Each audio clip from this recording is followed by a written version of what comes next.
reverse grid. They do indeed. So it's going to be a 15-minute race this for the Tegiwa Type R Trophy race number 17 on our 24 race programme. Last car is coming into position at the back. We get the green flag. So very shortly the race will be underway. The red lights go out and away we go, and it's a pretty good start from Mark Dickin, as you were saying there, Johnny. And it's one of the cars has not got away at all. Who was that? It was the... We'll pick up on that in just a second, but we'll watch the leaders as they head down to the first corner, and it's a chaotic first corner because Chris Smith almost goes round, but he does get through there as they make their way around Hatchett's for the first time. I think that it was the car from pole position. Yes, it was Mark Dickin in the lead of the race. As Ashmore is fully sideways at the crossing, and it's a big off to the left-hand side in the end for Ashmore, destroying the front end of his car, I'm afraid to say. I think Connor Murphy was the slow one away, which is bizarre because he was due to start on the left-hand side of the track, but he was slow on the right-hand side. So there'd been a crossover before that. I think the grid, as we've got it on paper, was actually slightly out of a line. Yes, okay. Yes, it was the Connor Murphy car that was slow away. So we've got that situation with Ashmore at the crossing. The yellow flag and the safety car. So the safety car is going to head out at the end of this first lap of the race, and the drivers will see the yellow flags now as they come through Honda. They're being led by the 92 car of Jake Hewlett. So somehow he'd found his way into the lead.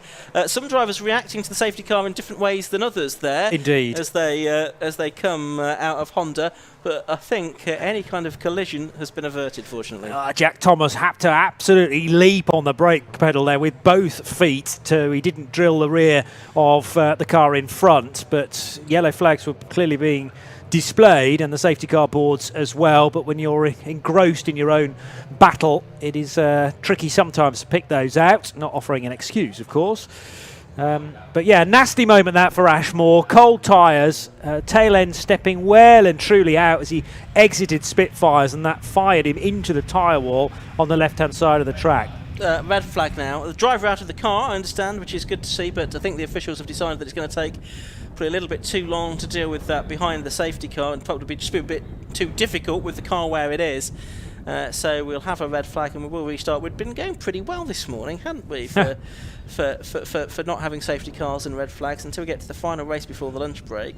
Away for 8 minutes of racing for this Tegiwa Type R Trophy, round 6 of the season, second of 3 races that we have this weekend. 5-second board goes up, red lights are on, and out they go now, and it's a pretty good start again from Mark Dick and Jake Hewlett, pretty nicely away from second position. Joe Jessup, I can see, has stolen a march on Matt Digby as well as they head up towards Hatchett's hairpin for the first time in the race. Chris Smith this time is very late on the brakes into Hatchett's. He does get the car turned in though, to his credit, and is he going to come out of it in second place? No, he's not quite. So it's going to be Mark Dickin that is leading then. I think it's Jake Hewlett in second place, and in third place it's Chris Smith as they make their way through Debenny. Terrific car control though from Chris Smith to go around the outside of a couple of cars then, and up to briefly second, but now third. So he's tucked in behind the black car of Jake Hewlett, who's already trying to fashion an overtake, and Dickin is completely sideways.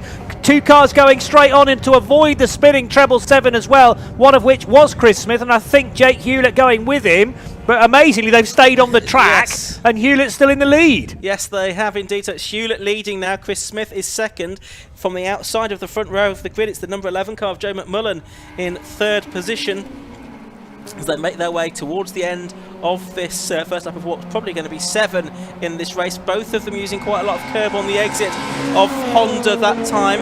It's given Chris Smith a good run up the Cowles straight. Can he challenge Jake Hewlett into the hairpin, which is concentrating a little bit further back at the moment? There's Chris Nyland in the 130 car, Daniel Chapman in 104, but couldn't get Chris Smith into the lead. And again, quite a lot of curb being used there by the drivers at Hatchett's, including that painted green bit on the inside. Yeah, which is generally a no-no, particularly if you persist in that route through Hatchett's. It just shows how important it is to try and get some tyre temperature in early on in the race, because that for me was Mark Dickin's rears just with, well, not exactly completely cold, but not enough operating window within them for the rear MRFs, and it meant that the car was sideways before he knew it, and then on the grass. So the 777 has recovered through in 17th place at the end of the first lap, and you're not going to be able to recover all those spots with only an 8-minute race. Concentrating briefly on William Puttergill, racing with James Mansell, but the race leaders, still Jake Hewlett in the black car, yes, ahead of Chris Smith. We did very briefly see a glimpse in the background of Mark Dickin. He was 17th at the end of lap 1. We'll see how far he can climb up the order. But it's Jake Hewlett leading there in the number 92 car, who had a win at Alton last time out. Second is Chris Smith at the moment, who coming into this weekend was 11th in the championship. Hewlett's just done the best lap of the race, and surprisingly on the first flying lap, a 106.86, which is a new lap record because we've gone faster than we did yesterday. But it's Nyland in third place, the man that leads the championship coming into this weekend. Joe Jessup fourth now. Of course, he had to come through from 10th or 8th on the grid. And then Daniel Chapman fifth, Matt Digby in 6th position. And where did Mark Dickin come through? He made up 3 places on that lap. He finished that lap in 14th position. Okay, so that's a little better for him from 17th. If he can keep going at the rate of 3 cars a lap, then it will get him into the top 10 very swiftly indeed. But obviously it's more difficult to overtake the closer to the front you get. And Jake Hewlett, this man, is going to take some stopping in a very svelte looking black livery for the number 92 car. Over the line he'll go with Chris Smith still in attendance. Which of the 2 cars was slightly the quickest? That was the race leader, Jake Hewlett. So he's opened the gap up to 0.7 of a second now over Chris Smith. Chris Nyland is also coming, although he wasn't as quick as Smith in front of him. Joe Jessup, 4th position and 4th quickest of those leading cars. Round to Benny on lap number 4 of this race, then pretty much halfway through the race now. As we see the cars flash through past the crossing, we pick up on Joe Jessup, who's in 4th place, Daniel Chapman 5th, Matt Digby 6th, and then Joseph McMullen 7th going through shop, ahead of William Puttergill going well in 8th, Jack Thomas 9th, and the rest of the field coming through. Mark Dickin was 14th at the end of the previous lap, so he didn't make up any more places on that last lap. Here are the leaders then, heading through Carter's there and down towards the right-hander at Honda to end the lap. So we reckon then 3 more laps over there. I tell you what, they could even squeeze 4 more laps out of this, just about. We'll see about that. Over the line they go. It's Hewlett leading now by 0.95 seconds. The lead went out by about a quarter of a second that time, but he didn't improve his best lap time. Most of the cars behind him did, I think, improve their personal best lap times. There up on the inside goes James Mansell in the 69 car, ahead of 7 now, Jack Thomas. So that's for 9th place at Hatchett's Hairpin. These 2-litre engines front of the Type Bars do really make a great sound as they hurl themselves across the line. And Jake Hewlett, fashioning that gap to virtually a second now over Chris Smith. So good measured pace from the race leader to this point. Car 69 heading through shot is James Mansell. He has behind him Jack Thomas. So that's a change of position as well. Mansell up to 9th spot, and behind them is Tim Necklin just outside the top 10. 2.5 to go. 5th position for Daniel Chapman in the blue with the Dayglow stripes. Car 104, kicking up the dust here and there and really rattling through Matt Digby yesterday, finishing 2nd position behind race winner Joe Jessup. So Digby having to work his way through from the reverse grid, and he's up to 6th place. Yeah, if things stay this way, Jake Hewlett will narrow that gap to Chris Nyland in the championship. It will be almost level pegging, I think, in the championship going into this final race of the weekend later on this afternoon. So that's going to be something to watch out for, certainly. But that's by no means guaranteed he's going to do that, because there's only half a second between himself and Chris Smith, who took 4/10 out of him on the previous lap. That's the 97 car from Matt Digby in 6th position, just behind 104, the DH Racing prepared car of Daniel Chapman. Matt Digby, a very experienced driver, but been racing with the 750 Motor Club for a long time now in stock hatch and Clios, before latterly switching to the Type R Trophy. And going well in that, particularly yesterday. Has had to really get his mind around a different bit of kit, although still front wheel drive. So a lot of those learned processes from previously have come in useful. Nice gap at the moment to the car behind, which is Joe McMullen. Remember, Joe started on the front row with Mark Dickin, even with the restarted grid. So he's tumbled down the order to 7th spot and just ahead of William Puttergill. We could grab a glimpse again of the race leader, Jake Hewlett. And they are catching back markers as well, so this could be interesting. They're getting them up to Benny. That's the 23 car of Alan Gill, and also the 39 car, which is Warwick Ellis. Both of the leaders, though, have got past those without too much disruption, I think, although maybe Chris Smith's just a smidge close to the rear bumper of Jake Hewlett now. 30 seconds to go on the clock. We'll see whether we get the flag this time or we get one more lap. Blue flags are waving to let the back markers know that there's quicker cars coming through. The other cars in the sort of top 6 and 10 positions. It's going to be Jake Hewlett then with Chris Smith with this very narrow gap between them, making their way down towards the Honda curve for the final time. Are we going to get the checkered flag this time or not? Checkered flag's been made ready, but no, they're going to go one more lap to go, Johnny. 2 seconds left on the clock, but it is the latest lap, or the lap to be completed after the 8 minutes is done, and they cross the line having done 7 minutes and 58 seconds. So round we go again. And is there any more traffic? Chris Smith will desperately be wanting that to be the case. Matt Digby gains the place on Daniel Chapman. That is 5th spot as the black and green car for Matt, yesterday's 2nd place finisher, now ahead of the blue and yellow of Daniel Chapman. And Joe Jessup is the next car on Matt Digby's list, but Joe's got a quick car this weekend, as has Jake Hewlett, round the Centre S's and into Brooklands for the final time. Still can't shake the attentions of Chris Smith, but should be able to again judge this over the next couple of right-handers to pick up the race win. Yeah, it's his to throw away from here, isn't it? So it's Jake Hewlett who's going to look for what will be his 2nd victory of the season. It will bring him close, nice and close to Chris Nyland in the championship race. Up to the line he comes at the end of 8 laps. It's Jake Hewlett that wins round 6 of the Tegiwa Type R Trophy. 2nd place goes the way of Chris Smith. 3rd goes to Chris Nyland. Joe Jessup can't add to his victory tally. He takes 4th position. 5th to number 97 Matt Digby. 6th to 104 Daniel Chapman. Joe McMullen takes 7th I should say. Then 8th in the end. Almost a blanket finish there. It's William Pottergill and James Mansell, I think, coming home 8th and 9th, and rounding out the top 10, just waiting for the screen to update itself. It was Jack Thomas in the end that got 10th place, because Tim Necklin, I think, has dropped back somewhat in the closing moments of that race. But very entertaining race again for the Tegiwa Type R Trophy. A shame it was shortened to just about half of its original distance because of that red flag incident, but it was Jake Hewlett, number 92, that took the win from number 84, Chris Smith, in 2nd place. 3rd place went the way of 130, Christopher Nyland. In 4th place it was number 28, Joe Jessup, then Matt Digby in 97, and Daniel Chapman rounding out the top 6 in 104. Joe McMullen, William Puttergill, James Mansell and Jack Thomas completed the top 10. And further back, it was Daniel Bailey. Mark Dickin, only 12th place he got back to in the end after that incident on the opening lap of the race. Then Gavin Johnson, he took 9th place, or 13th place in number 9. Tim Necklin 14th, Samuel Dennis 15th, then Ursula Jordan, Matthew Duffel, Craig Atkinson, and then those lap drivers Warwick Ellis and Alan Gill.